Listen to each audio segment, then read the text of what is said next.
ಸರ್ಕಾರಿ ಜಾಗದಲ್ಲಿ ಆರ್ಎಸ್ಎಸ್ ಚಟುವಟಿಕೆ ನಿಷೇಧ ಫಿಕ್ಸಾ ಎಂಬ ಪ್ರಶ್ನೆ ಸದ್ಯಕ್ಕೆ ಮೂಡ್ತಾ ಇದೆ. ತಮಿಳುನಾಡು ಮಾದರಿಯಲ್ಲೇ ಆರ್ಎಸ್ಎಸ್ಗೆ ಅಂಕುಶ ಹಾಕ್ತಾರಾ ಹಾಗಾದ್ರೆ? ಯಾಕಂದ್ರೆ ಒಂದು ತಮಿಳುನಾಡು ಮಾದರಿಯ ಬಗ್ಗೆ ಸಾಕಷ್ಟು ಚರ್ಚೆ ಆಗ್ತಾ ಇದೆ. ಹಾಗಾಗಿ ತಮಿಳುನಾಡು ಮಾದರಿಯಲ್ಲೇ ಆರ್ಎಸ್ಎಸ್ಗೆ ಅಂಕುಶ ಹಾಕ್ತಾರಾ? ಸರ್ಕಾರಿ ಜಾಗದಲ್ಲಿ ಆರ್ಎಸ್ಎಸ್ ಚಟುವಟಿಕೆ ನಿಷೇಧ ಫಿಕ್ಸಾ? ತಮಿಳುನಾಡು ಮಾದರಿಯಲ್ಲಿ ಆರ್ಎಸ್ಎಸ್ಗೆ ಅಂಕುಶ ಹಾಕ್ತಾರಾ? ಕ್ಯಾಬಿನೆಟ್ ಮೀಟಿಂಗ್ ನಲ್ಲಿ ಆರ್ಎಸ್ಎಸ್ಗೆ ನಿರ್ಬಂಧದ ಚರ್ಚೆ ಆಗುತ್ತೆ. ಇವತ್ತು ಕ್ಯಾಬಿನೆಟ್ ಮೀಟಿಂಗ್ ಇದೆ. ಆರ್ಎಸ್ಎಸ್ ಹೆಸರು ಉಲ್ಲೇಖ ಮಾಡದೆ ನಿರ್ಬಂಧ ವಿಧಿಸ್ತಾರಾ ಹಾಗಾದ್ರೆ? ಸಿಎಂ ನೇತೃತ್ವದಲ್ಲಿ ಈ ಒಂದು ಹೈ ವೋಲ್ಟೇಜ್ ಸಂಪುಟ ಸಭೆ. ಆರ್ಎಸ್ಎಸ್ ನಿರ್ಬಂಧಕ್ಕೆ ಸಜ್ಜಾಯ್ತಾ ಕೈ ಸರ್ಕಾರ ಹಾಗಾದ್ರೆ? ಸೂಕ್ಷ್ಮ ಪ್ರದೇಶ ಸರ್ಕಾರದ ಸ್ಥಳಗಳಲ್ಲಿ ನಿರ್ಬಂಧ ಮಾಡೋದು ಫಿಕ್ಸಾ? ಸಚಿವ ಖರ್ಗೆ ಪತ್ರದ ಬಗ್ಗೆ ಸಂಪುಟ ಸಭೆಯಲ್ಲಿ ಚರ್ಚೆ ಆಗತ್ತೆ. ಎಸ್, ಈ ಒಂದು ವಿಚಾರವಾಗಿ ಚರ್ಚೆ ಆಗೇ ಆಗತ್ತೆ. ಯಾಕೆಂದ್ರೆ ಒಂದು ಆರ್ಎಸ್ಎಸ್ ವಿಚಾರ ಈಗ ಸಾಕಷ್ಟು ಚರ್ಚೆಗೆ ಗ್ರಾಸವಾಗಿರುವಂತಹ ವಿಚಾರ. ಮುಖ್ಯವಾಗಿ ತಮಿಳುನಾಡು ಮಾದರಿಯನ್ನ ಇಲ್ಲೂ ಕೂಡ ಜಾರಿ ಮಾಡಬೇಕು ಅಂತ ಸರ್ಕಾರ ಪ್ಲಾನ್ ಮಾಡ್ತಾ ಇದೆ. ಈ ಒಂದು ವಿಚಾರ ಕೂಡ ಕ್ಯಾಬಿನೆಟ್ ಮೀಟಿಂಗ್ ನಲ್ಲಿ ಚರ್ಚೆ ಆಗುತ್ತೆ. ಹಾಗಾಗಿ ಆರ್ಎಸ್ಎಸ್ ಹೆಸರು ಉಲ್ಲೇಖ ಮಾಡದೆ ನಿರ್ಬಂಧ ಏನಾದ್ರೂ ವಿಧಿಸ್ತಾರಾ? ಸಿಎಂ ನೇತೃತ್ವದಲ್ಲಿ ಇವತ್ತು ಹೈ ವೋಲ್ಟೇಜ್ ಸಂಪುಟ ಸಭೆ ಇದೆ. ಈ ಒಂದು ಹೈ ವೋಲ್ಟೇಜ್ ಸಂಪುಟ ಸಭೆಯಲ್ಲಿ ಸಾಕಷ್ಟು ವಿಚಾರಗಳ ಬಗ್ಗೆ ಚರ್ಚೆ ಆಗುತ್ತೆ. ಮುಖ್ಯವಾಗಿ ಆರ್ಎಸ್ಎಸ್ ವಿಚಾರ. ಯಾಕೆಂತಂದ್ರೆ ಇತ್ತೀಚೆಗೆ ಆರ್ಎಸ್ಎಸ್ ವಿಚಾರ ಭಾರಿ ಚರ್ಚೆಗೆ ಗ್ರಾಸ ಆಗಿದೆ. ಪ್ರಿಯಾಂಕ್ ಖರ್ಗೆ ಅವರು ಪತ್ರವನ್ನ ಬರೆದಿದ್ರು.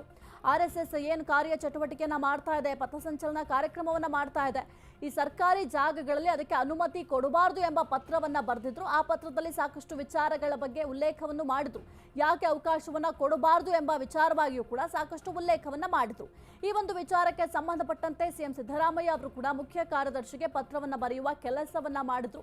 ಮುಖ್ಯವಾಗಿ ಏನು ತಮಿಳುನಾಡಿನಲ್ಲಿ ಆರ್ಎಸ್ಎಸ್ಗೆ ಯಾವ ರೀತಿ ನಿರ್ಬಂಧವನ್ನ ವಿಧಿಸಲಾಗಿದೆ, ಆ ಮಾದರಿಯನ್ನ ಇಲ್ಲೂ ಕೂಡ ಜಾರಿ ಮಾಡಲಿಕ್ಕೆ ಸರ್ಕಾರ ಸಕಲ ರೀತಿಯಲ್ಲೂ ಕೂಡ ಒಂದು ಕಡೆ ಸಿದ್ಧತೆಯನ್ನ ಮಾಡ್ಕೊಳ್ತಾ ಇದೆ, ಪ್ಲಾನಿಂಗ್ ಮಾಡ್ತಾ ಇದೆ.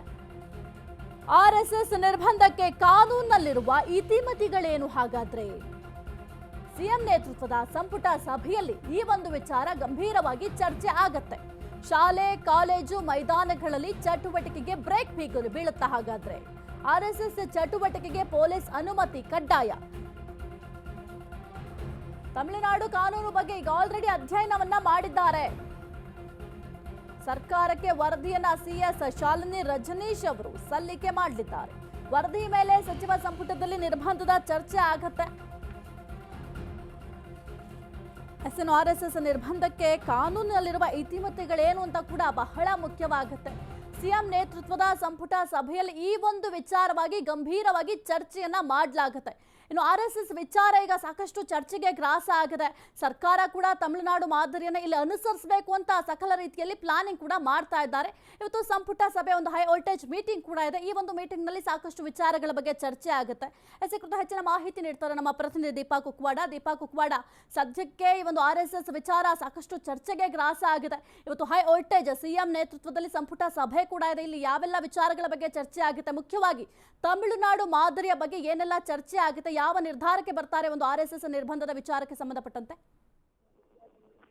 ಸಾಹಿತ್ಯ, ಇವತ್ತು ಕ್ಯಾಬಿನೆಟ್ ಮೀಟಿಂಗ್ ಬೇರೆ ಬೇರೆ ವಿಚಾರಗಳ ಜೊತೆಗೆ ಆರ್ಎಸ್ಎಸ್ ಚಟುವಟಿಕೆ ಬ್ಯಾನ್ ಮಾಡಬೇಕು ಅನ್ನುವಂತಹ ವಿಚಾರ ಜೋರಾಗಿ ಚರ್ಚೆ ಆಗುವಂತಹ ಸಾಧ್ಯತೆ ಇದೆ ಅನ್ನೋದಕ್ಕಿಂತ ಪ್ರಿಯಾಂಕ್ ಖರ್ಗೆ ಅವರೇ ಅದನ್ನ ಪ್ರಸ್ತಾಪ ಮಾಡ್ತೀನಿ ಅಂತ ಖುದ್ದು ಅವರೇ ಹೇಳಿರುವಂತಹದ್ದು. ಯಾಕಂದ್ರೆ ಒಂದಿಷ್ಟು ವಿಚಾರಗಳಲ್ಲಿ ಅಸಮಾಧಾನ ಇದೆ. ಒಂದು, ಈ ರೀತಿಯಾದಂತಹ ಶಾಲಾ ಕಾಲೇಜುಗಳನ್ನ ಬೆಳೆಸುವಂತಹದ್ದು, ಧಾರ್ಮಿಕ ಕ್ಷೇತ್ರಗಳನ್ನ ಬೆಳೆಸುವಂತಹದ್ದು, ಇದರ ಜೊತೆಗೆ ಸರ್ಕಾರಿ ಕೆಲಸ ಮಾಡುವಂತಹ ಅಧಿಕಾರಿಗಳು ಈ ರೀತಿ ಸಂಘಟನೆಗಳಲ್ಲಿ ಗುರುತಿಸಿಕೊಳ್ಳುವಂತಹದ್ದು, ಅವರ ಜೊತೆ ಹೋಗುವಂತಹದ್ದು ಎಲ್ಲವೂ ಕೂಡ ಕಾನೂನು ಬಾಹಿರವಾಗಿರುತ್ತೆ. ಇಂತಹ ಸಮಯದಲ್ಲಿ ಇದನ್ನ ಕ್ಯಾಬಿನೆಟ್ ಅಲ್ಲಿ ಚರ್ಚೆ ಮಾಡದೆ ಹೋದ್ರೆ ಹೇಗೆ ಅನ್ನುವಂತಹ ಪ್ರಶ್ನೆಯನ್ನ ಮಾಡಿರುವಂತಹದ್ದು. ಹಾಗಾಗಿ ಸಹಜವಾಗಿ ಈ ಒಂದು ವಿಚಾರ ಸದ್ಯಕ್ಕೆ ಅಂದ್ರೆ ಕ್ಯಾಬಿನೆಟ್ ಅಲ್ಲಿ ಚರ್ಚೆ ಆಗುತ್ತೆ ಅನ್ನುವಂತಹದ್ದು ಏನಿದೆ ಅದು ಸಾಕಷ್ಟು ಮಹತ್ವವನ್ನ ಪಡೆದುಕೊಂಡಿರುವಂತಹದ್ದು. ಅದರ ಜೊತೆಗೆ ಏನೆಲ್ಲ ಕ್ರಮವನ್ನು ವಹಿಸಬಹುದು ಈ ಒಂದು ಚಟುವಟಿಕೆಗಳನ್ನ ಬ್ಯಾನ್ ಮಾಡೋದಕ್ಕೆ ಅಥವಾ ಪರ್ಮಿಷನ್ ತೆಗೆದುಕೊಂಡು ಮಾಡಬೇಕು ಅನ್ನುವಂತಹದ್ದು, ಹೀಗೆ ಹಲವು ವಿಚಾರಗಳು ಜೊತೆಗೆ ಬೇರೆ ರಾಜ್ಯಗಳಲ್ಲಿ ಈ ಒಂದು ವಿಚಾರವಾಗಿ ಅಂದ್ರೆ ಈ ಒಂದು ಚಟುವಟಿಕೆಗಳನ್ನ ಬ್ಯಾನ್ ಮಾಡಬೇಕು ಅನ್ನುವಂತಹ ವಿಚಾರವಾಗಿ ಏನೆಲ್ಲ ಕ್ರಮ ತೆಗೆದುಕೊಂಡಿದ್ದಾರೆ, ಅದು ಕಾನೂನು ತೊಡಕುಗಳೇನಾಗಿದೆ, ಹೀಗೆ ಹಲವಾರು ವಿಚಾರಗಳು ಇವತ್ತಿನ ಕ್ಯಾಬಿನೆಟ್ ಅಲ್ಲಿ ಚರ್ಚೆ ಆಗುವಂತಹ ಸಾಧ್ಯತೆಗಳು ಇದೆ. ಸಾಹಿತ್ಯ. ಓಕೆ, ಥ್ಯಾಂಕ್ ಯು ದೀಪಾ ನಿಮ್ಮೆಲ್ಲ ಮಾಹಿತಿಗಾಗಿ.